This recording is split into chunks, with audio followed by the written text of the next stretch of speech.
We're excited this season to release a series of interviews that we were able to do in October of 2025 with folks around the nation of Scotland. Uplift is partnering with a lot of recovery organizations and churches in the country of Scotland, and their stories, their people, their situations are so similar to us that you're going to be helped just by hearing about the work that's going on, not just in our own backyard, but around the world as well.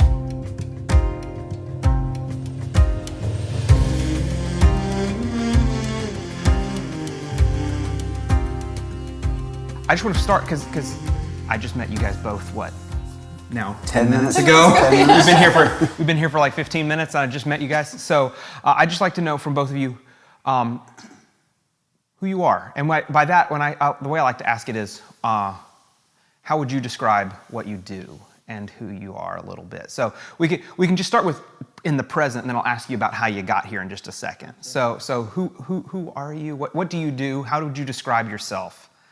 I describe myself as just someone that's been transformed and has an absolute passion and can't stop loving and want people who are struggling or suffering in life or in pain of any kind.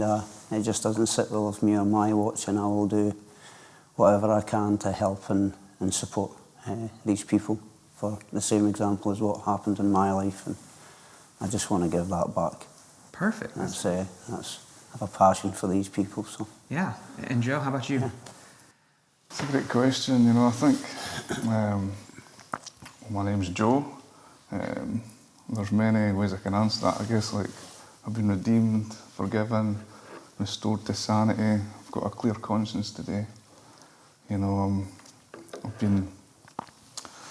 got joy in my heart. And I didn't wake up each morning consumed by addiction issues, like porn, gambling, substances. I wake up in a family home with excitement. I'm a dad, I'm a husband, I'm an employee of the day. That's outrageous. So yeah, I guess that's some things to identify who I am. I'm a son, I'm a brother from a very broken family that I don't have any relationships currently with my family, which is very heartbreaking, but I've been adopted into God's family, and like me and John were just chatting a minute ago, my wife, I've been welcomed into my wife's family, and we sit around the table, and the very first time that I sat around my wife's table, they were having a debate, my wife and her dad, and I'm just sitting there mesmerised, thinking, when's the plates going to get flung? When's somebody going to get violently punched? And then they solved their debate and went through the living room and decided to choose a movie to watch.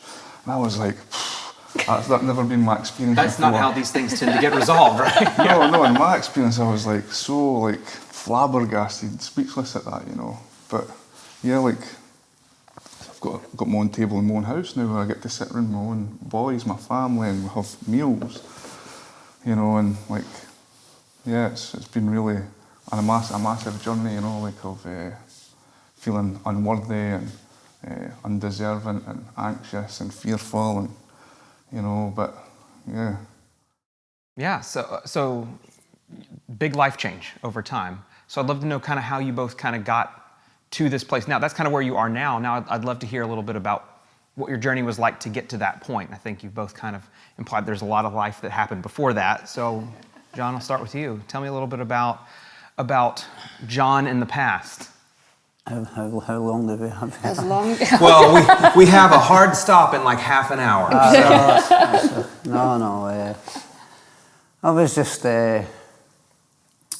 roaming around for decades, so my family was pretty intense at home growing up. My dad left when I was young, and my mum's choice of men weren't too pleasant, so they was really hostile at home. So when I was 14, I wanted to get out, so I left, and there was a few events happened in the place that I was staying that sort of changed my life forever. And I started running then. That was when I started running. And that was when just substances come into play, hanging out. Like, I never had any boundaries. I always done what I wanted. I went where I wanted. I hang around with who I wanted. I just picked and chose where I went, and didn't feel I belonged where I grew up anymore. So I was running about to different schemes, and just running away from myself, and a lot of pain. Didn't know it at the time, but substances, early doors, gave me the relief.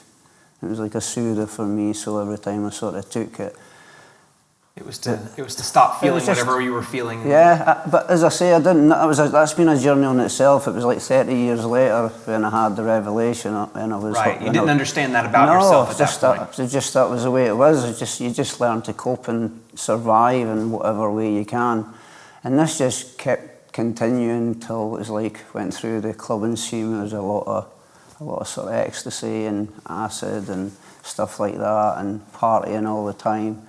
And then couldn't handle the coming down from the partying after a lot of years. And then that was when sort of your downer drugs come in with your diazepams and all that, just to like bring me back down again.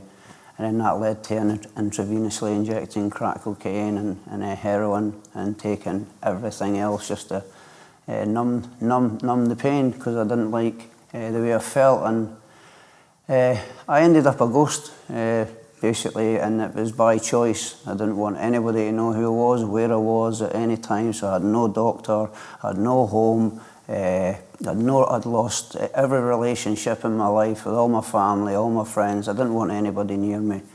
And I hated everything in the world, and I hated everything about it.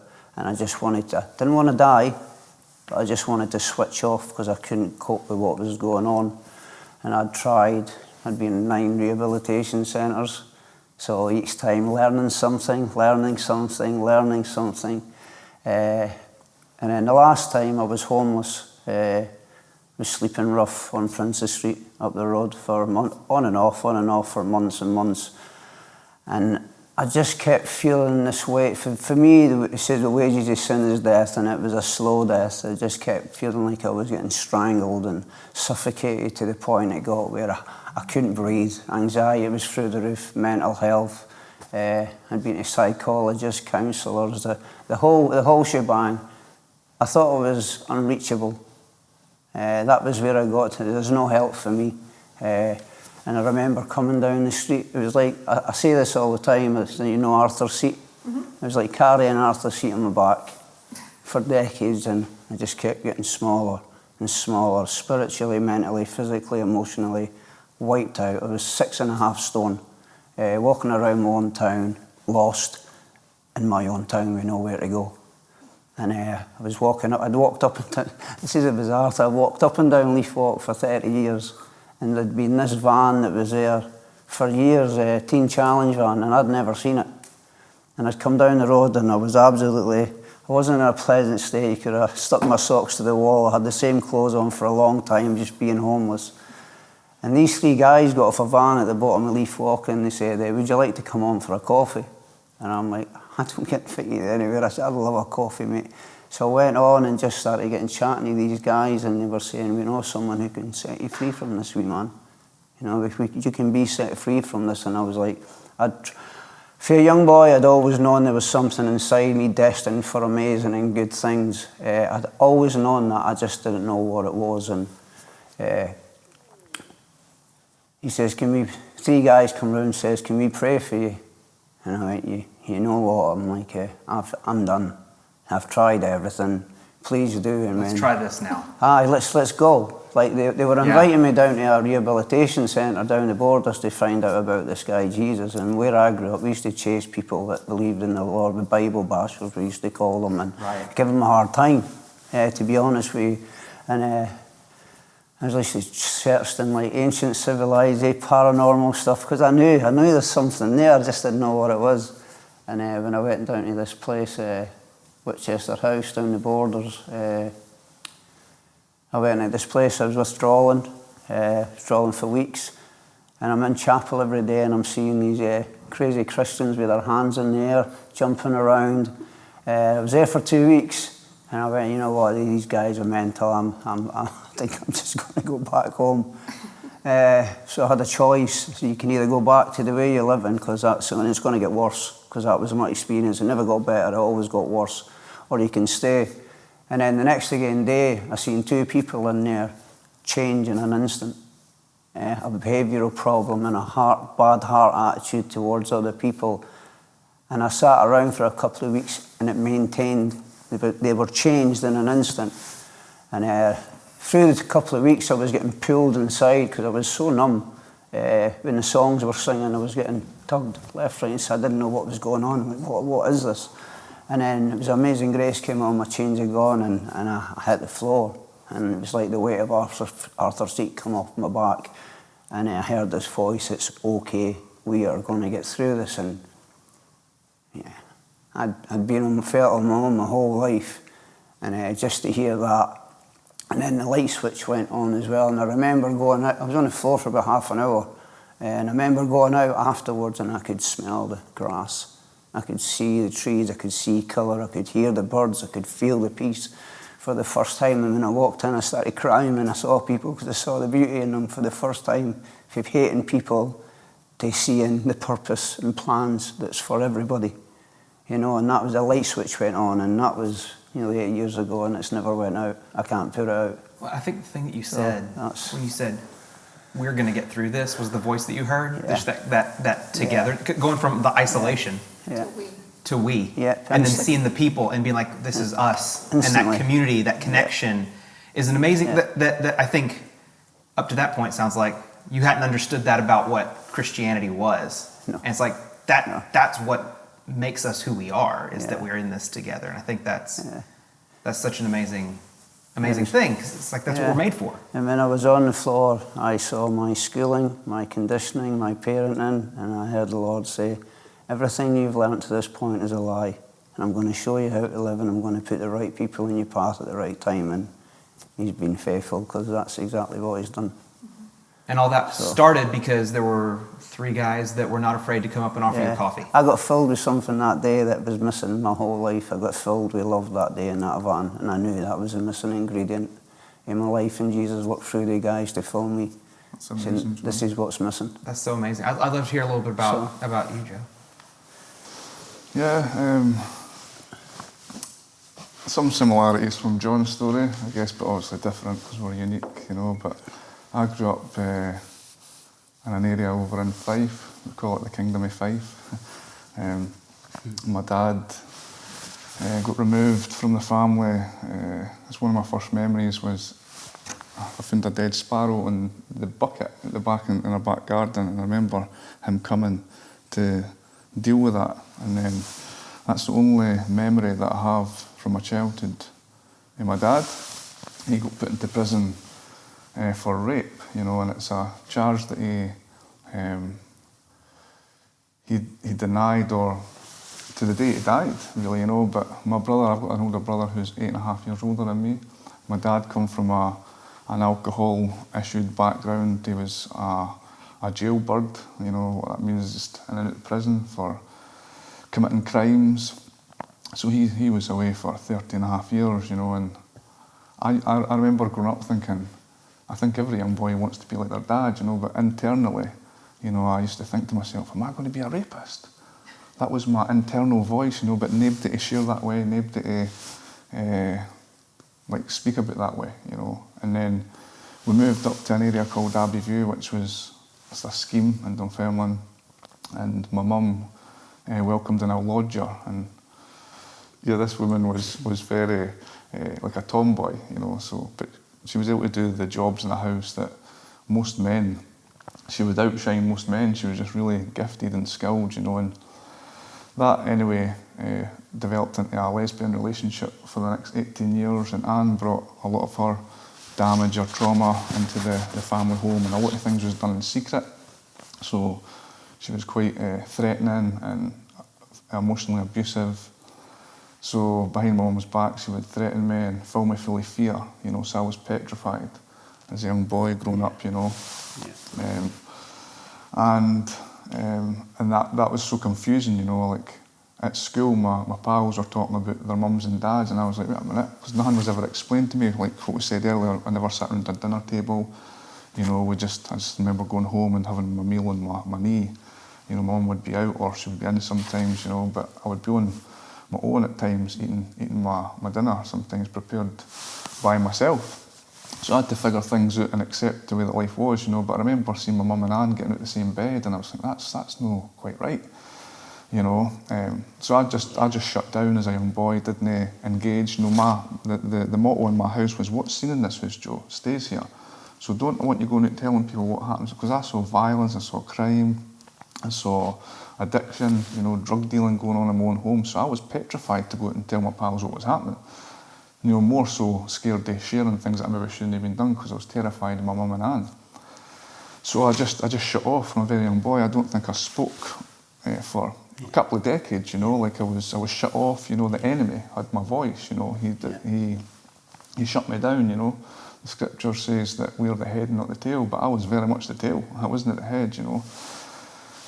So that went on for years. You know, what kept me sane was pool. I liked playing the game of pool. So I developed quite reasonably okay at it. And I remember... I've heard really good pool players. I remember, like, at the time it was Steve Henry and Ronnie O'Sullivan that were the good snooker players at the time. So I used to use my imagination, my creativity, and that's who I'd play in my mind and just play against myself. But imagine like these professionals winning and that. It was crazy, but it worked for me, you know. It kept me sane. And anyway, like years later, about 15 years old, my mum decided to get married, and so I was at my mum's wedding, and as I was saying, I was good at pool, so my brother's 8.5 years older than me, and they were playing me for a half pint of beer. So I kept on winning, and I kept on getting these half pints of beer. It's the first time I ever took alcohol. And I started to see, at the end of the night, I started to see 2 white balls. And I was like, wow, I need to stop now. But this is the first time that I realised that something wasn't quite right, because what I saw in my family home was crime, fraud, you know, things that like I shouldn't have been seeing. So what I'd done immediately is went under the tables at my mum's wedding, went into someone's handbag and stole their purse, went into the toilet and took the money out and showed it to my cousin. And we halved the money. The next morning I woke up and I think, oh my God, that's what I do. I try and blank that, try and hide that, you know. And then I didn't drink again until I was 18 years old. But I started smoking cannabis first, you know, with my pals, and it was all a big laugh and a giggle, and then I changed my pals, and then we stopped smoking cannabis for about 6 months, went back to it, and I got so paranoid. I was sitting in company that were my friends, and I was thinking that they were going to batter me or do me in, or like my voice in my head was saying, you need to get out of here, Joe. But every time I took one smoke of that cannabis joint, it immediately changed, and I was like, why have I done it again? And I'd internally hold all this, try to like keep a good face on it, when internally I'm thinking, these guys want to do me in, they're saying all sorts of things, and it was just a crazy paranoia trip that it just destroyed me, you know. And then I went on to there and I started drinking at 18 years old, and it was like the answer to all my questions, you know. I started to be the life and soul with the party, so to speak. I was outgoing, but I was saying all sorts of stuff that was suppressed for decades, you know, and I would just make a fool of myself, but I thought it was good because I was able to release and chat. That was the purpose. I was able to like share things rather than suppress it. So I was getting into all sorts of trouble by then, you know. I got on the wrong side of the law. I was waiting up in police cells every weekend, in front of judges every other week. They got like, they didn't know what to do with me at the end. I'd exhausted every court order and I breached every one. You know, because I would say all the right things to my lawyer and he'd get me out and I'd be on bail, like, right, let's go and celebrate. And I'd go and take another drink. I'd end up back in front of the judge the next day and I'm thinking, oh no, full of shame. Celebrate for getting it. Aye, celebrate for every... Back in again the next day. Aye, like celebrating on every occasion, you know, like... I just couldn't socialise or couldn't fit in. I felt like an outcast all my life, unknown, no worthy. You know, I remember going to my pal's house, we moved house, and his family seemed to be like normal, whatever normal is, but it was completely normal compared to my family. I remember like I'm able to get a lie-in at the weekend, and his mum would make him meals and just converse, and he wanted to be in their company. I thought, I want these guys to adopt me as into their family, you know? Aye, because like I only went home because I had to. Every opportunity I was out of the house because I felt like I was used as a slave, you know.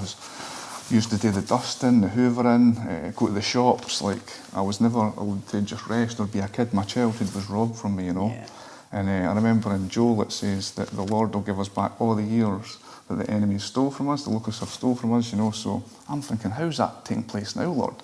And He's given me 3 boys that I get to play with, and that's been such a challenge because my boys, that's all they want to do is play. And sometimes I feel like I've not got the energy, I've just been to work all day, and you want to play. But I've been getting down on my hands and knees, and it's been a real challenge, and I've been seeing like things shifting in me. Yeah. And like I've started playing in the over 35s league, and I thought my 11-a-side days are over, but it's like I'm like a wee boy again, like playing football, you know. And it's like, wow, that's how you're giving me these years back, Lord. You know, and so I was in the prison. You know, I remember one, like, because that's what happened at the end. Like, the judge didn't know what to do, so I started having to send me to prison. Just not major sentences, but enough to like fill me full of dread.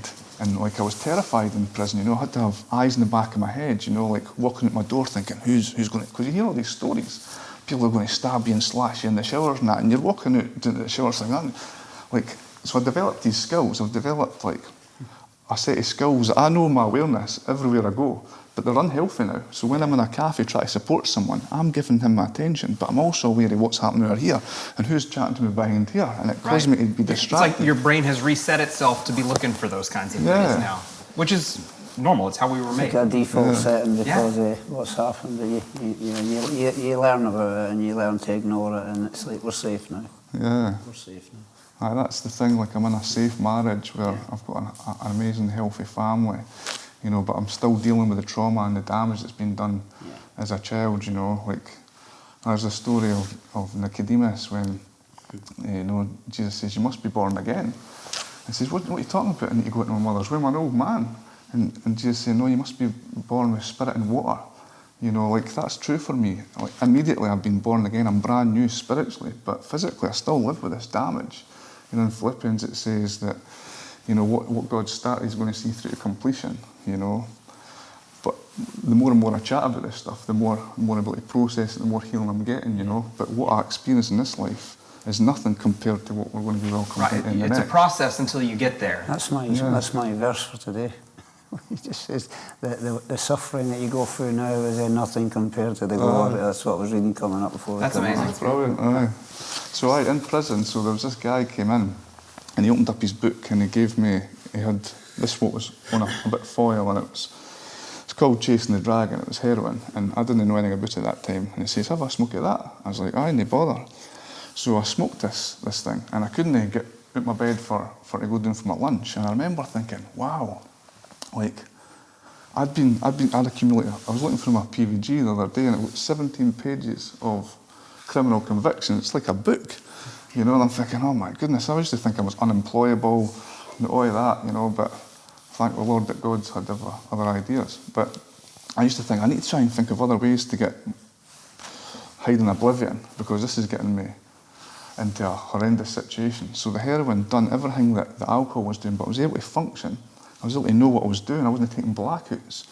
So when I go out of prison, I was in homeless cycles, B&Bs and hostels, and I was in there, and I just wanted to be liked. I wanted to belong. I wanted to be loved. You know, so these guys were taking heroin on the pin, you know, and I was like, get me some. I'd take the bottles of Buckfast, and they'd inject me, and they'd inject me, and I'd overdose. You know, so I've had countless overdoses, been dragged to hostels, found in bushes with police officers, homeless, in flats, and life support machines with wires hanging out, with catheters coming out my penis, you know, like just a very chaotic and destructive, vulnerable state, you know. And that was because of going right into something that I didn't have any tolerance to, you know. And then in amongst that, I went to a counsellor one day, and I was just crying out my heart. You know, I didn't come from a background of faith. I didn't know who Jesus was. You know, at high school, we got issued the New Testament Bible. It was a red one. And my friends put it in the bin. I didn't even open the page and read one word, and I thought, that's where that goes, because I was a people pleaser. You know, I pleased people. I had fear of people. You know, I was influenced by intimidating character. You were wanting to be connected with, you were wanting to be with, the same reason, like you said, you started taking the heroin. It's like, I'm wanting to fit in with it where everybody else is. Yeah. So, but little did I know that 20 years later, that Bible would be the tool that would transform my thinking. It would reveal who God is. It would reveal who I was, you know, and it would soften my heart. So how'd you get introduced to it? So this counsellor that I went to see in Dunfermline, I was just pouring my heart out crying, saying, I can't live this life anymore. And he told me about a charity called Bethany Christian Trust, and there's a men's centre down the bottom of this road in Castlebank Street. And he told me about this centre, and I says, I had Bethany, I didn't know what the word Christian meant. I was like, I'll go. Set me up an interview. And I remember sitting in this wee quiet room. It used to be the smoking room, but they've took that away now. And there was guys there, and they were just very welcoming and chatty, you know. And I got interviewed, and it was Christian staff who work there, but the guys who are in the centre don't have to have a background of faith. And so I got accepted, and I moved in. I remember moving into this centre, and 4 weeks I lasted for the first time. But when I was in there, I'll never forget the way that I was treated. You know, out in the prison, out in society, in my community, people are out to get what they can get, or they were out to. There was always some with a motive. You know, if I borrow a tenner off you, I want £10 back, or something with interest. You know, it was nothing. There was always a motive behind every good gesture. You know, but in the centre, these Christians were kind, they were generous, they were taking me for coffee and meals when I deserved to get put into prison. You know, they were listening to me, investing in me, and I was baffled with this. You know, I was like, what's going on here? Waiting for this wee hook to come out. You're due me. That never came, you know. Yeah. And then, so that was my first interaction with Christians. You know, when I went back into the drinking drugs, you know, that was my cycle for the next 12 years. I went in the centre 9 times, like John, over the 12 years. And I tried Teen Challenge once and that as well, you know. But what drew me back was how I was treated, and then that caused me to look into the Gospels. It caused me to look every into time Jesus. they were so they were the same yeah, people. Consistent. Yeah, Consistency. yeah. There was no judgment, not shown to me. I don't know what they were doing, behind After my you back. left, right? But particularly not to me. They were very welcoming and open and listened and gave me mercy and forgiveness. And I was like, wow. And eventually, it says in Romans, you know, that God's kindness is intended for us to turn from our sin. And just by the end, I was like, I'm beat, Lord. I can't understand this, but just I want to know you. Let's go. Yeah. So in 2015, you know, I was in a house in Dunfermline. It was Christmas time, freezing. All doors was closed on me. My family stopped giving up, stopped supporting me. They supported me from a distance. You know, they'd done tough love, because before that, I would always know that there'd be somewhere to go, because Mum would always open up a door. But as soon as I got in there, I would physically develop rapidly. But then, as soon as because I would say everything that needed to be said, because I wanted the comfort, I wanted what I needed. But deep down, my motive was I still wanted to take drinking drugs. You know, so I'd always jump out windows or whatever would need to be done to get my hands on this stuff. But in 2015, I was staying with this guy in Dunfermline, and we only had a quilt, you know, and a air fan. It was freezing. I remember raiding his piggy bank and going out to Tesco and stealing a bottle of wine and using some of the coins to get a sandwich or something like that. And I remember going out, and the security guard patted me down, and he didn't touch my duke, and I was panicking. And he's like, "Let me see in your bag." And I showed him the receipt and the sandwich, and I go out that Tesco's thinking, just relieved, you know. And I went back to this guy's house, and we drank the bottle.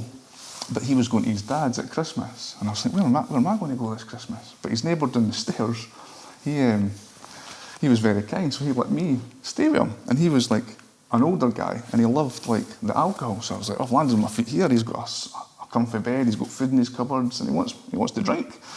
So I was like, this is brilliant. So he would send me to the shop every day for the carry out, and I was like, brilliant, this is it. I've landed on my feet drinking the cider and going having food and that. And then one day he gave me his bank card to take money out the account. I was like, so I went to the bank card, and there was a drug dealer up the end of the street.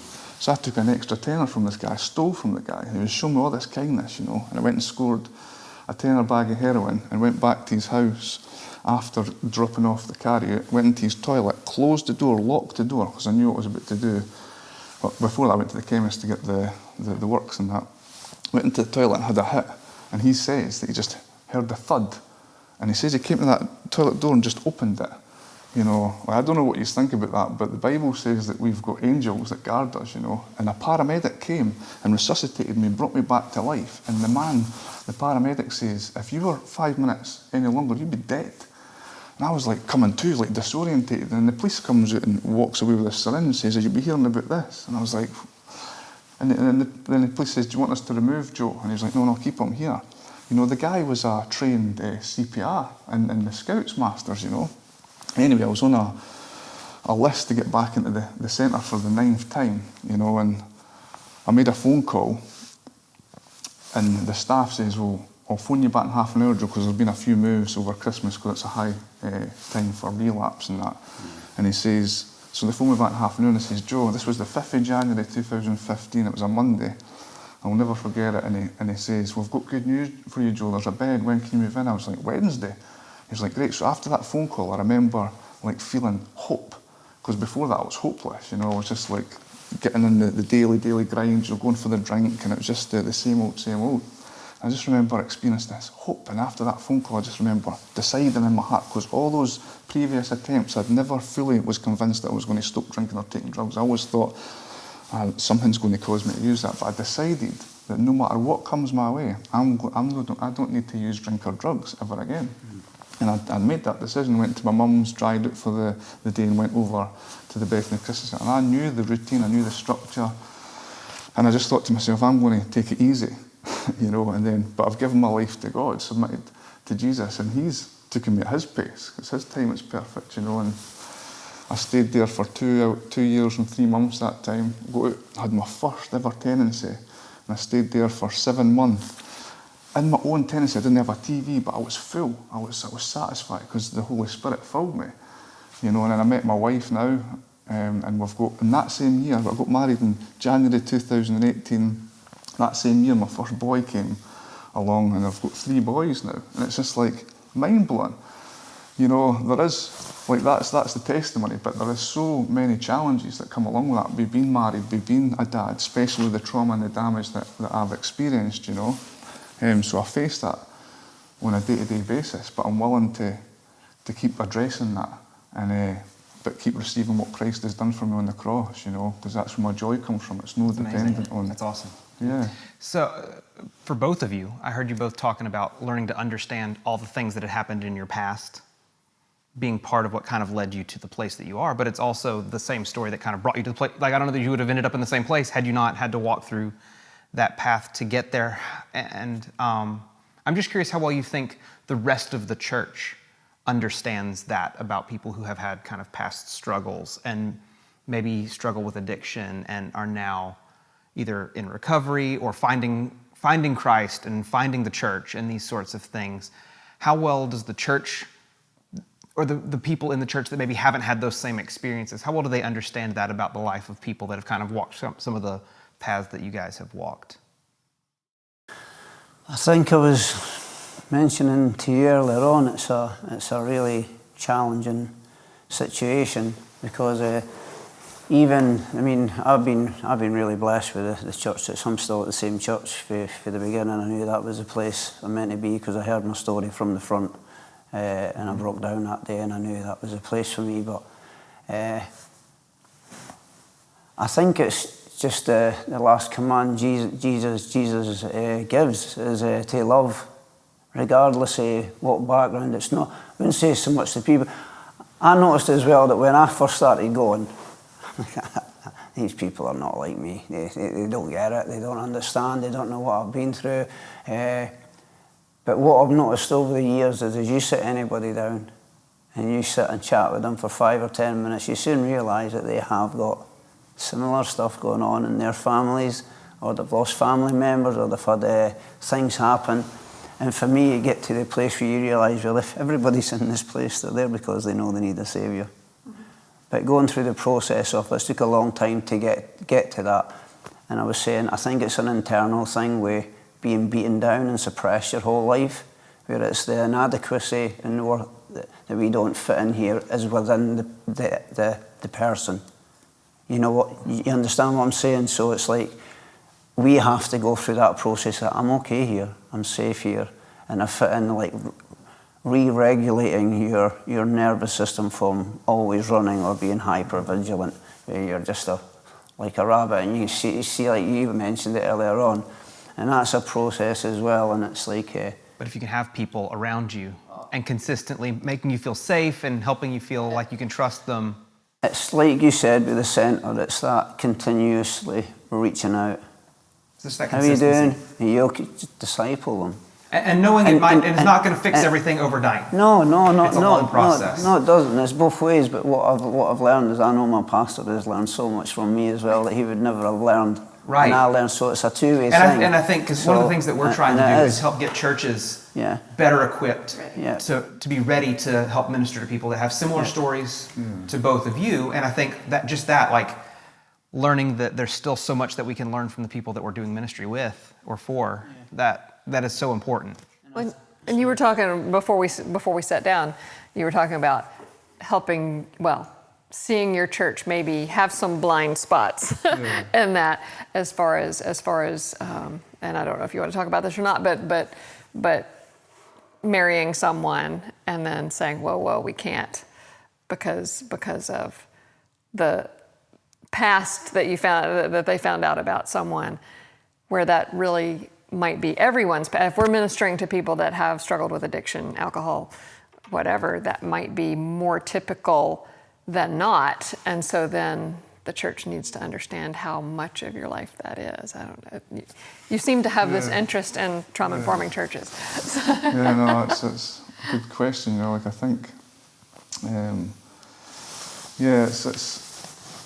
I've saw that was an example that I saw with a couple who were getting married, and but they did have something live that was still not too much. It wasn't addressed too much, So it's quite tricky knowing how to navigate that, But I'm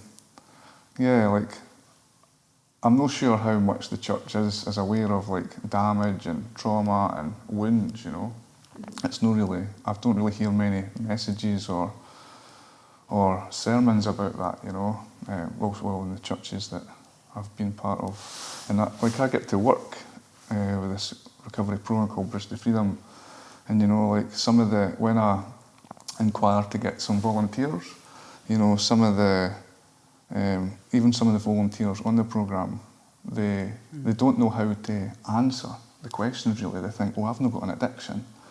And it kind of makes people standoffish who's never had an experience of that. But like what John's saying, we've all got brokenness or things that we're struggling with, issues, So I think creating a space to be honest and to be genuine and real and to... and curious. That's one of the things that I've learned, because I've done a lot of volunteering with people who have struggled with addictions, have been in and out of jail, been in and out of prison, and most people are quite forthcoming if you just ask them. I mean, like we're asking you today, and getting to know real you, and not going, I can't believe you did that, but more of just, that has been what's... I've learned so much from the people that I've walked with, and some people that have never been in those spaces, it's like, I don't know what I would do in that situation. Get to know them, ask questions, just... So what I've found is the space that we create in Bridge to Freedom, I follow after what it says in James 5:16. It says, confess your sins to one another and pray for each other, because the prayer of a righteous person is powerful and effective and produces wonderful results, So what I see in Bridge to Freedom week in, week out is guys like me and John, women like me and John, who are willing to share the brokenness, the deep-rooted secrets, They're so bold in that, and it's refreshing, But what I've saw is those who are coming not from a background of addiction are very quite reserved. They've not, and they'll say things like, I had a privileged background, And it just seems like there's a mismatch. There's too much of a separation. Right. We're all God's children. It just so happens that mine and John's issues were out there for everyone to see. We had to do something about it. I think in the church there's so many issues that are hidden, you know, like pornography, eating addiction, issues, you know, like social media, watching endless hours of Netflix, you know. You just can hide all this stuff, but it's still an issue. If it's above God, then it's still an idol. It's like we have to be transparent. Everybody needs to be better at being transparent. Like you said, some people's stuff is just more out there than others. Have you seen?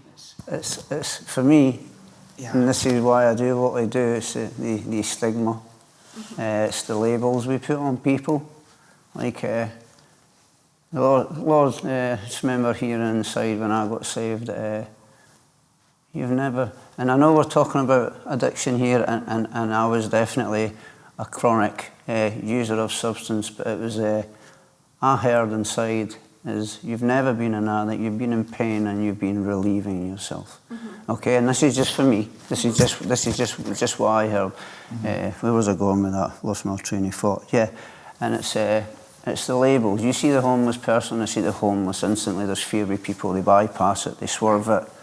Addictions out there. People lying unconscious on the street. Whatever it is, or people in homes coming for overdoses. But it's them again. Blah blah blah. There's a stigma in this culture, definitely, where it's shunned upon.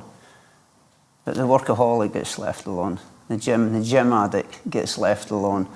All these different things, and I want to change the. You weren't supposed to look at me when you said gym addict, but you did. I know, right? I know, but it's like this eating. My mum, shopaholic, buys things, brings it home, and then takes it back the next day. All these compulsive, and every single person has a soother. Everybody has a thing. This is what I want. This is what I want to drill in, but for whatever reason, the homelessness and the drug addiction is the end result of. And why do you think people feel that way? Because they're scared. They're of the unknown. They've never maybe addressed that before in their lives. Unknown, I think, is a really good way to put it. I think a lot of times people just don't understand. They don't know them as people. They know them as the situation. So they will swerve. And I think that's probably true within a lot of churches too. And that's what we want to try to fix. And I'm sure you guys would be like, it'd be great if we could get all of the church to want to understand these things better. It'd be amazing. Mate. So, because I'm still trying to learn Scotland. I know you said I'm gonna. So we're trying to help get the church equipped and motivated. What are some ways that you think the church, the Christians in Scotland, could best maybe receive hearing some of the things that y'all are talking about? Or what are some ways that we could better address that for the church? Well, I'll just go on with what as I do and what we set up. And if you set up a loving, caring environment where you're not pressuring the person as well. If they've been shut down for decades, and through the weeks of getting to know them, they will slowly start finding their voice. Some of them for the first time. Once they start expressing it, you've got lots coming after that because they've found their voice again. And you give them opportunities to learn as well, because I know for myself and probably Joe and 90% we're kinesthetic learners. I'm a visual learner, so if I watch something I can do it. But you need the opportunity to do that, and you need to. I think leaders need to take that step of faith and give us opportunities quickly in the church. People enough to give just them a place. bring them in to be working alongside, so they're not feeling on the outskirts. Yeah. Like we train on trauma informed I'm here, care. but I don't belong. Yeah, I'm just present. Right. I'm we not talk really about this here. idea of collaboration and like working together with people. Yeah. Finding people's giftedness and letting them, participate. I've never met one addict that recovers that doesn't have the biggest hearts. Every single one I've met, they may be a bit mental, they may be a bit scatty, they may be a bit emotionally disturbed, but their heart for people is it's 150%. And I'm not saying that's not with other people either. I just know it's like God uses your experiences. He never wastes a thing. If all you've known is this isolation, and now all of a sudden you know that the opportunity, why would you? I hear both of you appreciating what you have now. Oh, man. It's like you know what it was like to not have what you have now, and other people may have always had it and take it for granted because they don't know what a blessing that is. I have this discussion with my wife all the time, and so she learns that that's just been there my whole life, and then she's like, I'm so grateful for that. because she sees it from me that I didn't have it. Right. So it's opening her up to a different... Which is why it's so, like, people that are doing ministry bizarre. are benefited just as much as Oh, the people. I know for a fact my pastor has learned more from myself than others, and he said, John, it's such a privilege to get to know you because 90% of the church don't want to go below the surface. You know, like that iceberg analogy. I love it. You can put on a wee shot and we're okay, and it's like, oh, and I'm like, for me it's like, well, why are you at church if you don't want the fullness of what Christ offers, which is freedom from every single chain or shackle in your life. He is there to set you free, but God sets the lonely in families, and you need to be in family, you need to be in community to grow and learn. If you're still trying to do the walk on your own, it ain't got, nothing's changed. You're still one-man show. And that's been massively hard for me to learn because people frustrate the life out of me. But you get over it and you go in, and then it becomes a we thing rather than an I thing, and that's when things happen. That's amazing. Community is where it's at for me. That's where you heal, that's where you get restored, that's where you get refreshed, that's where you get filled, and it's also where you learn. That's definitely where you learn. Yeah. It's hard. It's been hard. That's been hard. But, I'd just like to add a wee bit to that, John. Like, so, like the 90% he says that go to church that aren't wanting to go under the surface. I think what the church needs is more leaders who are willing to lead by example, you know, and share their mess, share their brokenness, be vulnerable. Yeah. You know, I heard one minister say vulnerability is a superpower. You know, and when whatever we do catches. So if we create an environment where we're throwing a question and expecting someone else to answer it first, that's going to be cagey. I'm not answering that, but if you've got the leader who shares from their example, they'll follow that. You know, so that's what I've saw and what I do, and just like churches creating spaces, because on a church on a Sunday, like, how are you doing? I'm fine, I'm fixing the mic, or I'm fixing the musical things. There's not enough time to go into a deep chat. So what has to happen is like something like John's doing, like a ministry or a space in the church, to like a group like that's led by, you know, someone who's free to be able to share that and to create others to, because it catches. So if you share from the front, like honestly and vulnerably, people are open up. They're like, wow, you can share that. I want to share that. You know, I remember it wasn't too long ago, a couple of months ago, and this is why I feel so blessed, as my pastor was sharing, that when he prepares for a message and stuff, and the day after on his day off, suicidal thoughts, blah blah blah, gets attacked. So for him to stand, I'm like, oh, it's not just me. It's not just me, because it happens to me. So like you say, if you've got a leader leading through the front, exposing himself, and I'm not on about all the great details, but just to touch on it, to show admit that I'm leading this church. I need Jesus just as much as you. That's it, and it's like, it's a relief. It's like I'm in the right place. It's not just me. If you get leaders that think they've got it together, it's like alarm bells start going off in my head. It's not even that they think they have it all together, but they're afraid if they show that vulnerability. I'll take that, but no, I know. Come out a little it's bit both. Sorry. It's both, because there is that fear of being vulnerable from a leadership perspective, and I can see that. But at the same time, who is that serving by me trying to? I don't have to be Jesus. We have to show like the people what it looks like to be free, and what Jesus does. Like he satisfies their deepest needs and quenches their deepest. It's not about us. It's about Christ. And when we share our brokenness and our vulnerabilities, what we're doing is pointing people to Christ. Because if they're looking to us, then we're going to let them down anyway. I've got the answers. Don't have the answers. Tried it.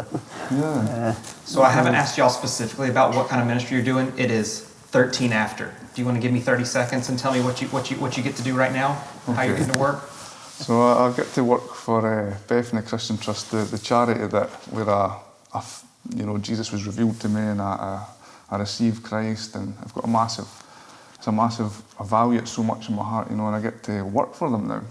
So I deliver a Christ-centered recovery program called Bridge to Freedom, and it's for men and women who, like, it was set up for men and women addictions, but what I've discovered is when I speak in churches, I didn't get very much interest because I use the word addiction, and people are very they seem unskilled or underqualified to help in that line. So I've just slightly changed the words to include everyone. You know, and that's, I'll say, like, this program is for anyone who's willing to be honest about the challenges that they face. You know, and that's how, and it's just about being honest about that, you know, and so I get to meet up with men in either a Starbucks or a Costa coffee, and I give each participant a Life Recovery Bible, and we meet up in the cafe and we chat. I listen with Journey through together. I get to chat about, well, it's such a powerful meeting, because like the guys who come are wanting to chat about their brokenness, their mistakes, you know, and it's just so refreshing and so fulfilling, you know. And in the sessions, you know, it's just creating a space equally for men and women to be honest, to be vulnerable, to confess their sins, you know, to boast in their weaknesses. And that's where I've found the real encouragement come from, you know. And it's such like, I get paid to be a Christian. I get paid to deliver. Isn't that great? Aye. Isn't that awesome? It's like phenomenal. Like every Monday now, it's like, yeah, I get to get up and go to my work, whereas before it used to be like, oh no, looking at the clock, looking at the payday check coming in.